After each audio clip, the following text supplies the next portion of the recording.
Hi everyone, welcome to the first video of the mini series on blockchain and cryptos. In this video, we will discuss about money. Money is something which serves as medium of exchange. अब money को और अच्छे से समझने के लिए हम money के फंक्शंस को समझते हैं.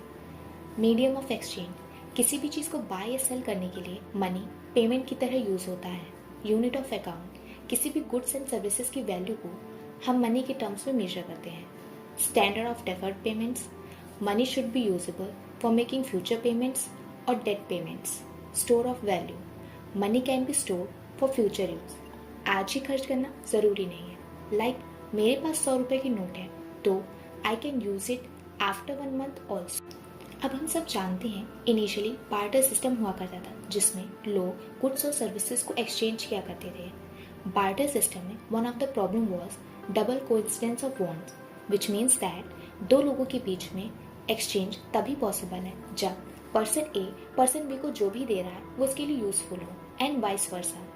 बार्टर सिस्टम में एक और प्रॉब्लम थी स्टोर ऑफ वैल्यू की.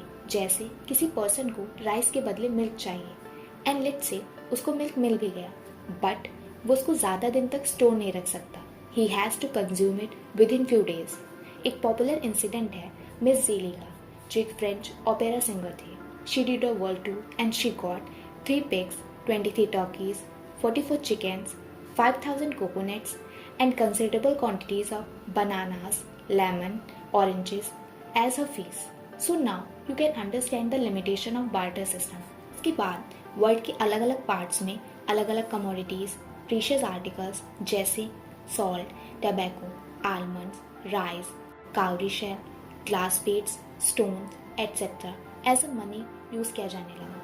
इनफैक्ट सैलरी जो वर्ड है वो भी एक लैटिन वर्ड सैलरस से आया है जिसका मतलब सॉल्ट है. अब इन कमोडिटीज या आर्टिकल्स को एज मनी यूज करने का प्रॉब्लम ये था there were high chances of adulteration और डुप्लीकेशन. जैसे सॉल्ट में कुछ और मिक्स कर दिया या something similar. Another problem was एक कमोडिटी एक एरिया में एज अ मनी एक्सेप्ट होती थी तो दूसरे में नहीं.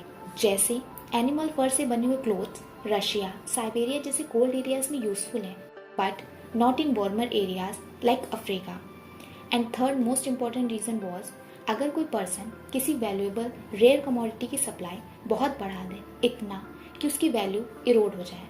Let's understand using an example. In 16th century western Africa में ग्लास की एग्री बीड्स बहुत वैल्यूएबल हुआ करती थी क्योंकि वहाँ ग्लास मेकिंग टेक्नोलॉजी बहुत एक्सपेंसिव थी. इसीलिए ये वहाँ मनी की तरह स्टोर ऑफ वेल्थ की तरह यूज होता था. इन कॉन्ट्रास्ट यूरोप में ग्लास मेकिंग टेक्नोलॉजी डेवलप थी तो वो ये ग्लास बीड्स इजीली बना सकते थे एंड इसीलिए उनके यहाँ इसकी कोई वैल्यू नहीं थी. यूरोपियन ट्रेडर्स जब वेस्ट अफ्रीका आए दे सॉ कि यहाँ ग्लास बीड्स बहुत प्रीशियस हैं तो उन्होंने ग्लास बीड्स यूज़ करके वेस्ट अफ्रीका से गुड्स सर्विसेज इवन स्लेव्स खरीदे. इन बीड्स को ट्रेड या स्लेव बीड्स भी कहा जाने लगा. यूरोपियंस ने भर भर के बीड्स ला के सप्लाई बढ़ाया और वेस्ट अफ्रीका में चीज़ें खरीदने लगे. बट क्योंकि अब ग्लास बीड्स की सप्लाई काफ़ी बढ़ गई तो इनकी वैल्यू कम होने लगी क्योंकि अब हर किसी के पास बहुत सारी ग्लास बीड्स आने लगे. Finally glass beads value store करने के कैपेबल नहीं रहे एंड ये aggrey bead system to store wealth collapse हो गया. And in this way huge amount of west Africa wealth was lost. Similar to commodities for some countries metals like gold, silver, bronze, etc. started gaining importance. जैसे for Spain, gold was precious and इसीलिए they used to attack other kingdoms. On other hand, Colombia के Chibcha Indians के लिए gold was something divine. Chibcha Indians की एक ritual थी वो उनकी चीफ को गोल्ड पाउडर में कवर करते थे. Then the chief used to go into the lake जिससे गोल्ड पाउडर लेक में चली जाती which was their gift to the god. Spain के लोग उनकी चीफ को एल डोराडो बुलाते थे which means the golden one.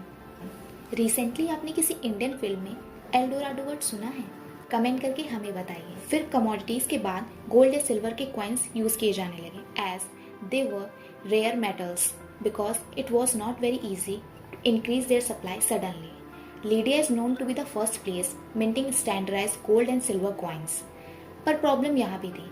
कई किंगडम्स अपनी इनएफिशिएंसीज को हाइड करने के लिए कॉइन को डिबेस करते रहते थे.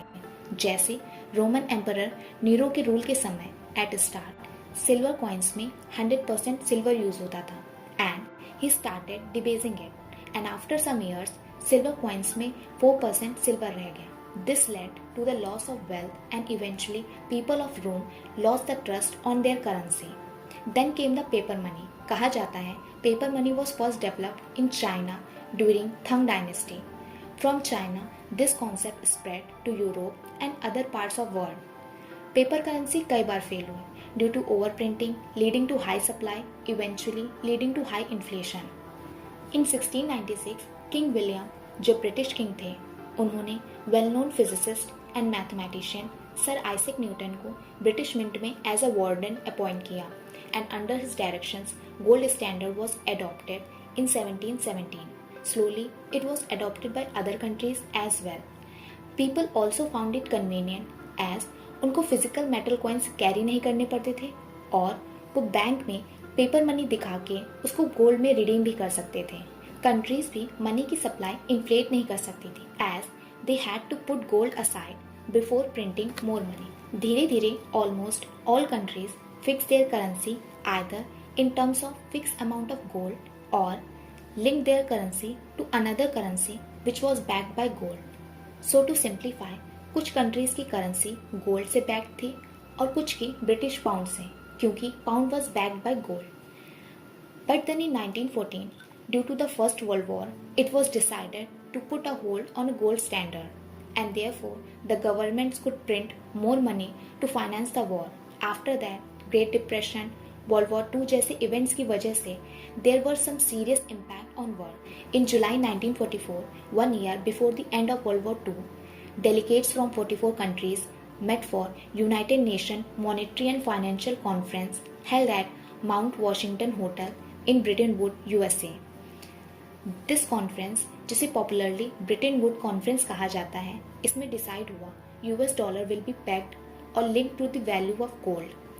And other currencies were pegged to the value of US dollar. But उसके बाद due to Vietnam War and other issues, US dollar पे other countries का trust कम होने लगा and countries started exchanging their dollar for gold, जिससे US gold reserve started reducing. And इसीलिए US President Nixon took dollar off the gold standard. यहाँ से dollar became a fiat currency. मतलब it was not backed by any commodity but backed by the trust or confidence in the issuing authority or government. जब gold standard था तब लोगों को अगर currency में ट्रस्ट नहीं होता तो they could convert paper money into gold. But when fiat currency came people had no option but to trust the government.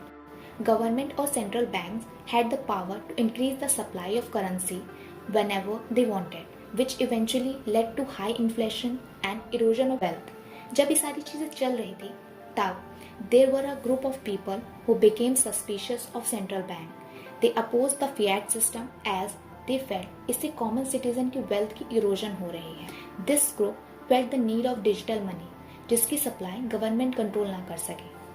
इस ग्रुप के कुछ वेल नोन मेंबर्स के नाम हैं Bram Cohen, founder of BitTorrent, Julian Assange, founder of WikiLeaks, Nick Szabo, inventor of bit gold, Jacob Applebaum, developer of Tor software, and Satoshi Nakamoto. And yes friends, this group was called the cypherpunks. इनके बारे में हम next video में जानेंगे. Hope you enjoyed the video. Thanks for watching.